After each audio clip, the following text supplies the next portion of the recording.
آج ہم ایک ایسے موضوع پر بات کر رہے ہیں جو ہم سب کی زندگیوں کو چھوتا ہے، انتخاب یعنی چوائس۔ لیکن سوال یہ ہے کہ کیا زیادہ انتخاب ہمیشہ بہتر ہوتا؟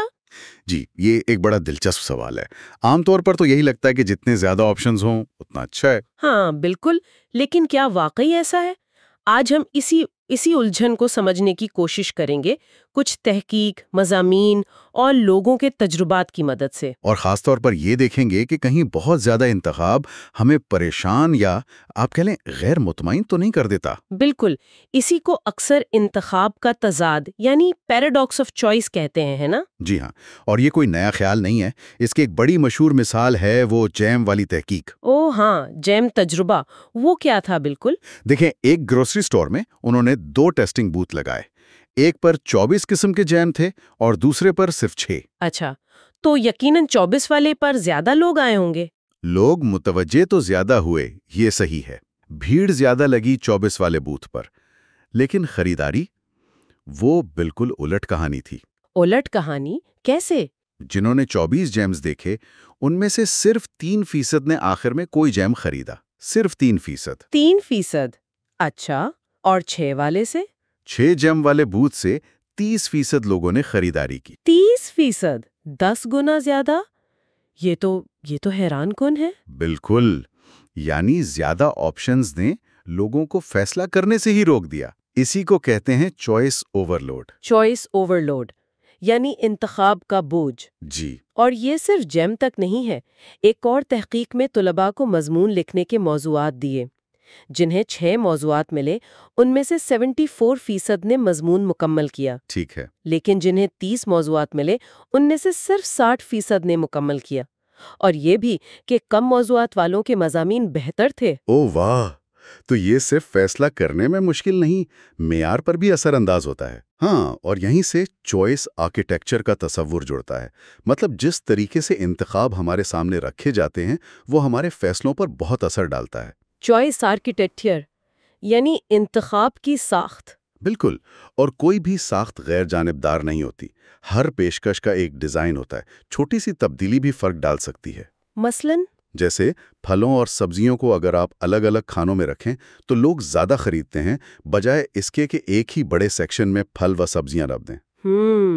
یہ تو بہت معمولی بات لگتی ہے، لیکن اصل بڑا ہے۔ تو اس اوور لوڈ کے اور کیا منفی اثرات ہیں؟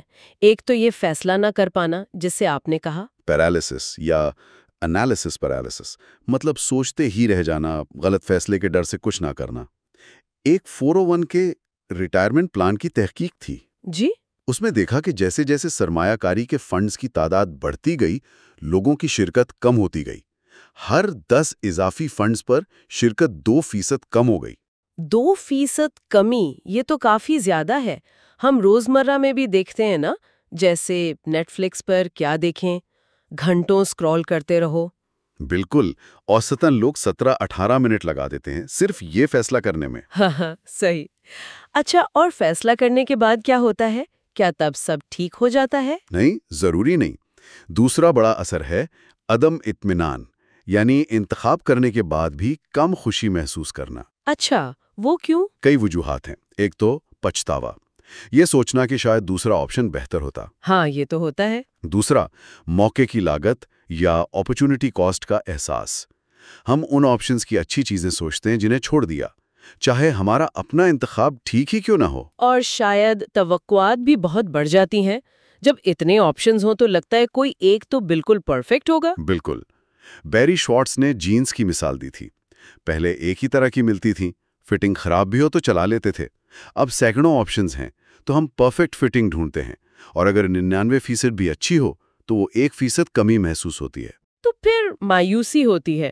اس کا مطلب کیا ہمیں بہترین کی تلاش چھوڑ کر کافی اچھا یعنی سیٹسفائنگ پر اکتفا کرنا چاہیے؟ تحقیق تو یہی بتاتی ہے۔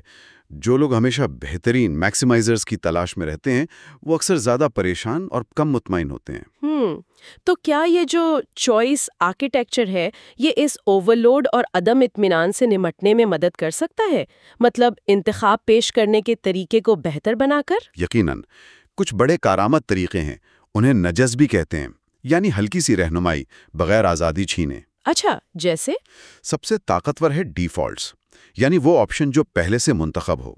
جیسے آزا عطیہ کی مثال لیں۔ آسٹریا میں عطیہ ڈیفالٹ ہے تو 99.9% لوگ ڈونر ہیں۔ اوہ، جرمنی میں آپ کو خود آپٹ ان کرنا پڑتا ہے تو صرف 12%۔ اتنا فرق صرف ڈیفالٹ بدلنے سے؟ جی، لوگ سمجھتے ہیں یہ تجویز کردہ آپشن ہے اور اضافی کوشش سے بچنا چاہتے ہیں۔ اسے لبرٹیرین پیٹرنلزم بھی کہا جاتا ہے، آزادی برقرار رکھتے ہوئے بہتر فیصلے کی طرف دھکیلنا۔ یا گاڑیوں کی مائلیج کو ایم پی جی کے بجائے گیلن فی 100 میل میں بتانا، کیونکہ ایم پی جی کا حساب تھوڑا گمراہ کن ہو سکتا ہے۔ اچھا، یا مینو پر کیلوریز لکھنا، خاص طور پر اگر رنگوں کا استعمال ہو، جیسے ٹریفک لائٹ سسٹم۔ اور فیڈ بیک کا کیا کردار ہے، یعنی فوراً نتیجہ معلوم ہونے سے؟ بہت اہم ہے۔ جیسے وہ بجلی کے میٹر جو بتاتے ہیں کہ آپ کتنی بجلی استعمال کر رہے ہیں، وہ 5 سے 15% بچت کروا سکتے ہیں۔ واہ، یا وہ کمپنیاں جو آپ کو بتاتی ہیں کہ آپ کا بجلی کا استعمال پڑوسیوں سے کم ہے یا زیادہ۔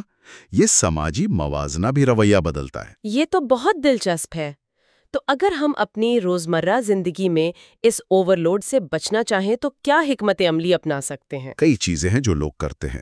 ایک تو یہ کہ تحقیق کا وقت محدود کر دیں، ٹائمر لگا لیں شاید۔ ہاں، یہ اچھا آئیڈیا ہے۔ اور یہ تسلیم کر لیں کہ کوئی ایک پرفیکٹ فیصلہ نہیں ہوتا، بس کافی اچھا ڈھونڈے۔ یعنی سیٹسفائزنگ۔ جی، اور ایک بار فیصلہ کر لیں تو پھر پیچھے مڑ کر نہ دیکھیں، خود کو کوسنا بند کریں۔ یہ مشکل ہوتا ہے ویسے۔ مشکل ہے لیکن ضروری ہے۔ چھوٹے فیصلوں پر زیادہ وقت نہ لگائیں، جلدی فیصلہ کرنے کی عادت ڈالیں۔ کبھی کبھی اپنی اندرونی آواز، اپنی جبلت پر بھروسہ کرنا بھی ٹھیک رہتا ہے۔ صحیح۔ تو خلاصہ یہ ہوا کہ انتخاب کی آزادی بذات خود تو اچھی چیز ہے، لیکن اس کی زیادتی مسائل پیدا کر سکتی ہے۔ فیصلہ کرنا مشکل ہو جاتا ہے، اطمینان کم ہو جاتا ہے۔ بالکل۔ اور چوائس آرکیٹیکچر کو سمجھنا، یعنی یہ سمجھنا کہ انتخاب کیسے پیش کیے جاتے ہیں، یہ ہمیں بہتر ماحول بنانے اور اپنے لیے بہتر فیصلے کرنے میں مدد دے سکتا ہے۔ تو ہم سب کو تھوڑا چوائس آرکیٹیکٹ بننے کی ضرورت ہے۔ ہاں، اور اسی سے جڑا ایک آخری غور طلب نقطہ ہے۔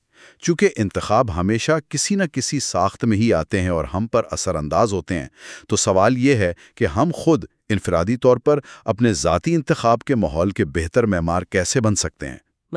مطلب یہ کہ بجائے صرف بیرونی اثرات پر انحصار کرنے کے، ہم اپنے فیصلوں کو اپنی اقدار اور مقاصد کے مطابق کیسے ڈھال سکتے ہیں، یہ سوچنے کی بات ہے۔